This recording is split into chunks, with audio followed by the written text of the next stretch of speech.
রাজ্যের সমস্ত SSK MSK শিক্ষক শিক্ষিকা, একাডেমিক সুপারভাইজার, মাদ্রাসা পৌরসভার শিক্ষক শিক্ষিকা সহ সমস্ত এসএসএ কর্মীদের আমার চ্যানেলের পক্ষ থেকে আন্তরিক শুভেচ্ছা জানিয়ে শুরু করছি আজকের এসএসএ নিউজ। দেখুন, ইতিমধ্যে আপনারা সকলেই জানেন গত 6 মার্চ এসএসকে এমএসকে মাদ্রাসা পৌরসভার শিক্ষক শিক্ষিকা এবং একাডেমিক সুপারভাইজারদের যৌথ মঞ্চের ডাকে একটি কর্মসূচি নেওয়া হয়েছিল এবং সেই কর্মসূচি যথেষ্ট সুন্দরভাবে সম্পন্ন হয়েছে। যদিও এই কর্মসূচির মধ্যে পার্শ্ব শিক্ষক সহ আরও বেশ কিছু চুক্তিভিত্তিক শিক্ষক এবং শিক্ষাবন্ধু শিক্ষামিত্র এরা সব যুক্ত হয়েছিল। এই নিয়ে এসএসকে এমএসকে শিক্ষক শিক্ষিকাদের মধ্যে কিছুটা বিভ্রান্তি হলেও পরবর্তী পর্যায়ে আমরা আলাপ আলোচনার মধ্য দিয়ে সেই বিভ্রান্তি কাটানোর চেষ্টা করেছি। এখন বিষয় হচ্ছে যে গতকাল পার্শ্ব শিক্ষকদের একটি আন্দোলন ছিল। পার্শ্ব শিক্ষকদেরও যে বিভিন্ন সংগঠন, 5-6টি সংগঠন, তারা ঐক্যবদ্ধভাবে বিকাশ ভবন অভিযানের ডাক দিয়েছিল। তারা মিছিল আকারে বিকাশ ভবন গিয়েছিল এবং সেখানে তাদের দাবিপত্র পেশ করেছে এবং যে প্রতিনিধিত্বমূলক ডেপুটেশন বা তাদের দাবিপত্র দেওয়ার পরে তারা বিভিন্ন চ্যানেলের মাধ্যমে আমরা জানতে পারছি একটি ফাইল নাকি পার্শ্ব শিক্ষকদের জন্য রেডি হয়েছে এবং সেই ফাইল স্পিডি সই হয়ে নবান্নে 2-1 দিনের মধ্যে যাবে, সেই আশ্বাস তারা পেয়েছেন। এই নিয়ে অনেক শিক্ষক শিক্ষিকা আমাকে ফোন করছেন বা হোয়াটসঅ্যাপে অনেক লেখালেখি দেখতে পাচ্ছি, তাই আজকের এই ভিডিও আমি দিতে বাধ্য হলাম। আমি বলবো, আমার যেটা মনে হয়, আমরা এর আগেও একটি ফাইলের কথা আমরা বলেছিলাম যে 35% বেতন বৃদ্ধির কথা। সেটা এসএসএ কর্মীদের জন্য, অর্থাৎ সমস্ত এসএসএ কর্মীদের জন্যই একটা ফাইল তৈরি হয়েছিল। জানি না সেই ফাইল আবার কাটছাট করে শুধুমাত্র পার্শ্ব শিক্ষকদের হয়েছে কিনা বা সমস্ত এসএসএ কর্মীদের জন্যই সেই ফাইলটা বহাল আছে কিনা, সে বিষয়ে এই মুহূর্তে আমার কিছু জানা নেই। তবে শিক্ষক শিক্ষিকারা বারবার ফোন করছেন, তাই তাদের জন্য এই বার্তাটি আমাকে দিতেই হলো। দেখুন, আমার মনে হয় যদি পার্শ্ব শিক্ষকদের জন্য বেতন বৃদ্ধি হয়, সেক্ষেত্রে সমস্ত এসএসএ কর্মীদের জন্য বেতন বৃদ্ধি হওয়া উচিত এবং তার জন্যই আমরা 6 তারিখে ডেপুটেশন দিয়েছি এবং আমাদের দাবিপত্র তুলে দিয়েছি বিভিন্ন দপ্তরে। এখন একটা বিষয় আমি বলতে চাই, পার্শ্ব শিক্ষক অনেকেই বলছেন যে পার্শ্ব শিক্ষকদের আন্দোলনে কেন আমাদের যাওয়া হলো না বা আমরা কেন গেলাম না, এসএসকে এমএসকে শিক্ষক শিক্ষিকারা সেখানে যুক্ত হয়নি। দেখুন, এই বিষয়টা এসএসকে এমএসকে শিক্ষক শিক্ষিকাদের আমি পরিষ্কারভাবে বলতে চাই, আমরা এই নিয়ে কোনো মতবিরোধ বা দ্বিধাবিভক্ত হতে চাই না। পার্শ্ব শিক্ষক তারা নিজস্ব কর্মসূচি গ্রহণ করেছে, তো সেখানে এসএসকে এমএসকেদের যাওয়ার কথা তো বলা হয়নি, তাই আমরা কী জন্য সেখানে যাব? আমাদের যাওয়ার তো কোনো বিষয় নেই। এখন বিষয় হচ্ছে, আমাদের নেতৃত্বের মধ্যে আমি কয়েকজন অনুরোধ করব, কিছু কিছু বিষয় আমাদের এর আগে আমি পোস্ট করেছিলাম। যেহেতু 6 তারিখে একটা মহতী কর্মসূচি আমাদের ছিল, তাই আমি বেশি বিতর্কিত কথা বলতে চাইনি, কারণ বড় কর্মসূচির নেওয়ার ক্ষেত্রে কিছু ভুল ত্রুটি হতেই পারে।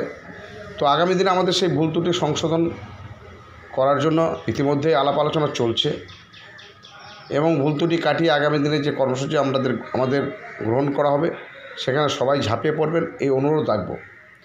তবে আমি একটা বিষয় নির্দিষ্ট জায়গায় আলোচনাও করেছি। দেখুন, আমরা এসএসকে এমএসকে শিক্ষক নেতৃত্ব যারা আছি, তারা বিভিন্ন সময় বক্তব্যের মাধ্যমে, বিভিন্ন পোস্টে লেখালেখির মাধ্যমে বারবার পার্শ্ব শিক্ষকদের কথা উল্লেখ করি যে আমরা সবাই বঞ্চিত, পার্শ্ব শিক্ষক সহ এসএসকে এমএসকে সহ সমস্ত এসএসএ কর্মীরা বঞ্চিত।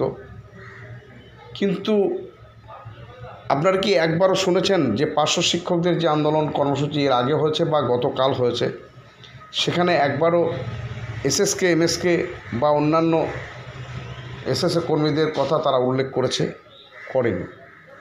না করতেই পারে, সেটা তাদের নৈতিক অধিকার। তারা মনে করেছে আমরা এককভাবে আন্দোলন সংগ্রাম করব, তারা করছে, সেক্ষেত্রে কোনো বিরোধিতার কোনো জায়গা নেই।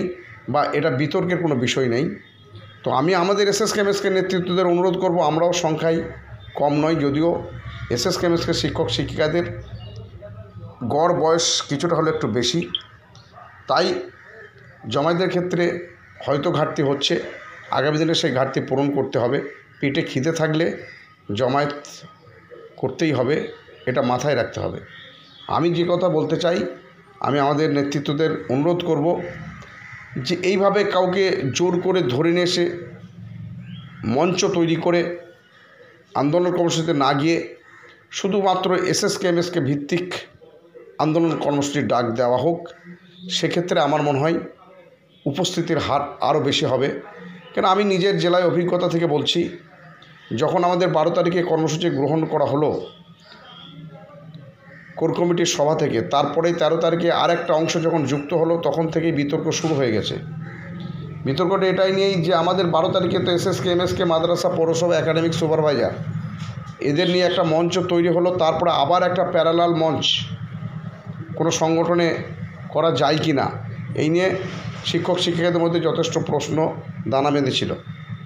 এবং আমি আমার জেলার ক্ষেত্রে বলছি, আমার জেলায় আমরা যথেষ্ট পরিশ্রম করে 6 তারিখে ব্যাপক জমায়েত করেছিলাম।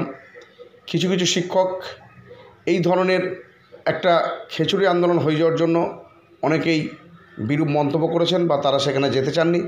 তার চেয়েও যেতে চাননি আর একটা কারণে কিছু কিছু শিক্ষক, যে আমরা জেলায় ক্ষেত্রে লক্ষ্য করে দেখেছি যে পার্শ্ব শিক্ষকরা এই আন্দোলনের কোনো খবর পায়নি, উপরন্তু কেউ কেউ বিরূপ মন্তব্য করেছেন।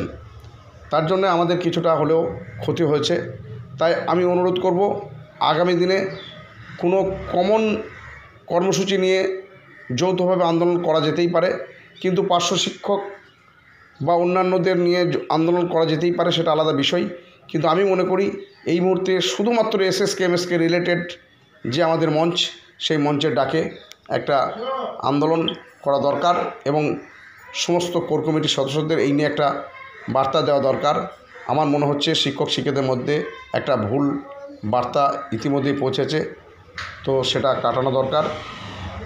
রাজ্যের সমস্ত শিক্ষক শিক্ষিকাদের আমার চ্যানেলের পক্ষ থেকে করজোড়ে অনুরোধ করছি, আগামী আন্দোলন কর্মসূচির ডাক দিলে যারা এই আন্দোলনে যোগদান করেননি, ঘরে বসেছিলেন, তাদের অনুরোধ করব আগামী আন্দোলনে আপনারা অবশ্যই জোর দিয়ে নামবেন এবং কাঁধে কাঁধ মিলিয়ে লড়াই সংগ্রামে অংশগ্রহণ করবেন।